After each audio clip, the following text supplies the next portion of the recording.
AP అభివృద్ధి జరగడం కోసం యువత ఉపయోగపడటం లేదా? వాళ్ళు రేపు యంగ్స్టర్స్లో నేను ఇక్కడే ఉండాలి, మా ఇంట్లోనే ఉండాలి, మా ఊళ్ళోనే ఉండాలనే కాన్సెప్ట్ లేదమ్మా. ప్రభుత్వాలు తెలిసి కూడా రైతులకు అవసరమని కూడా పట్టించుకోవట్లేదు. It is a scam. Directly it is a scam. Chandrababu Naidu Polavaram ఉంది కదా, నీకు పోలవరంలో కలిసి డబ్బులు సంపాదించుకో. తెలుగు జాతికి ద్రోహం చేసింది ఎవరంటే చంద్రబాబు నాయుడు. మధ్యలో పవన్ కళ్యాణ్ కూడా వచ్చారు. ఈయనేమో గోడ మీద పిల్లిలాగా, ఆయనకు ఒక పాలసీ ఉండదు, ఎజెండా ఉండదు, పాడు పసిపెదలు పెండాకుడు ఏది ఉండదు.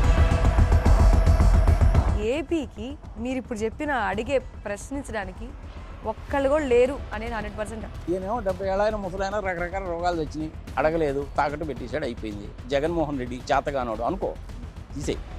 మధ్యలో పవన్ కళ్యాణ్ సంఘ గాడులు కాస్తున్నాడా? పవన్ కళ్యాణ్ పరిస్థితి ఎట్లా ఉండదు అనుకున్నాం ఢిల్లీ వెళ్తే, అరే యాదవ్ ఇదరావు పవన్ సాబ్కు ఏ గరం గరం చాయ్ పిలాదేవ్ అంటాడు, అయిపోయింది. కేంద్ర ప్రభుత్వం స్ట్రాటజీ ఏంది అర్థం కావట్లేదు. జగన్మోహన్ రెడ్డి చంద్రబాబు నాయుడు ఇద్దరు కలవకూడదనేది వాళ్ళ స్ట్రాటజీ. పవన్ కళ్యాణ్ ఎందుకు ప్రవేశపెట్టారనుకుంటున్నారు?